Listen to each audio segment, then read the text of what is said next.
In today's episode, I talk about how to craft an effective resume when you have little to no experience.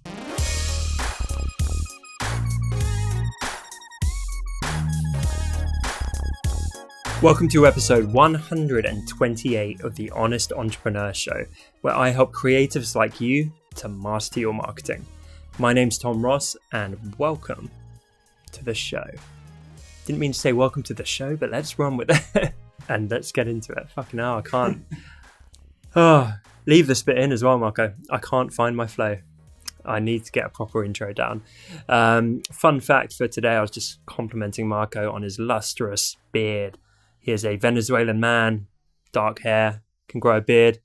I'm a 31-year-old man. I still can't grow anywhere close to a beard. And it breaks my heart, especially because my younger brother is pretty good at growing a beard. We literally have the same genetics. It makes no sense. And I would look awesome with a beard. This question is from tribe member Dave. How do you craft your resume as a junior graphic designer when you have little to no formal or professional experience in your field? Hey, tribe member Dave. Good question. And honestly, it's a bit of a catch-22, isn't it? Because when you start out, you haven't got any experience, but you're trying to get a job to get some experience. But there are definitely some good pointers I can give you. First thing, as an employer, and I don't know how many people we've employed over the years. I was thinking about this the other day, 40, 50, like it's been a few, like when you factor in years and years and years and staff turnover and people leaving and all that kind of stuff. So, and we've obviously interviewed many more than that and looked at a lot of CVs. So from my perspective, I hate generic, and I talk about this quite a lot. Like for me, it's quality over quantity. I freaking hate it when I get a CV where it's like, dear business owner, I am interested in being employed by your organization. Like, and you can tell they've just got a super generic CV and they've spanned out to 5,000 places.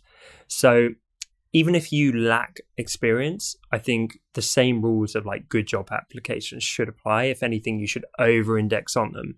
So really go the extra mile. Customize your resume for each person that you send it out to, and cherry pick the people you send it to. So don't send it to thousands, send it to a very small handful. For each organization or person within that handful, customize it. If you did a whole custom CV and you're an illustrator, why not put some custom illustration work on that CV, which speaks for itself?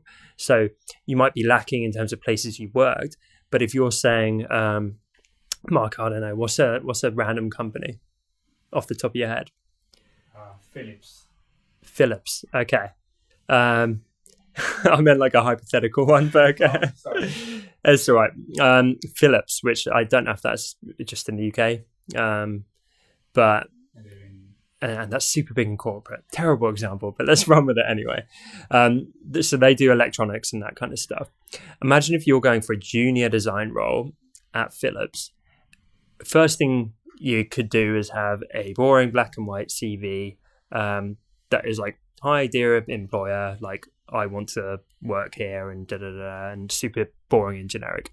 Or you could research the people in the organization, and maybe Philips just had, I don't know, their 10th year anniversary as a company.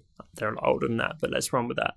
And you could do an illustration with maybe their logo and like the number 10 above it, like 10 years going strong or whatever. And you could weave that into the CV. And then you could put a really, really beautiful thing on the CV being like, my dream career at Philips. Here's what I would love to bring. Here's some of the skills I have. Here's how long I've been doing what I've been doing. And I'm really eager. And here's some kind of cool out things within my skill set. You can see when that lands on a desk of someone that gets possibly hundreds of CVs every single month, that will stand out. You're going to have all these super boring, like, generic templates where it's like, another one in the bin. You can't necessarily stand out with like, wow, they're really overqualified or they've got a ton of experience. But you can stand out through just investing time and effort and going deep. And this is just something I'm such a believer in with everything. Like I started off saying, it's quality over quantity. So customize it, make it bespoke for whoever you're applying to. And, outside of that, like, start putting out some personal projects if you haven't been hired anywhere yet.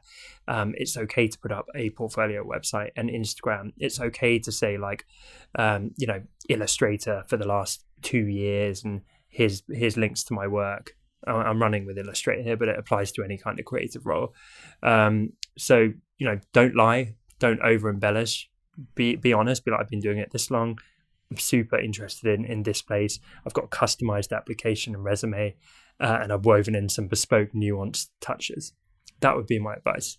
Question of the day: how many jobs have you had? I have technically had one real job in my life. I lasted 3 weeks. It was just a Saturday job at a supermarket, and then I quit, and I was probably the worst employee they ever had. I don't think I ever had a choice about being an entrepreneur. I had to do it because I'm pretty much unemployable.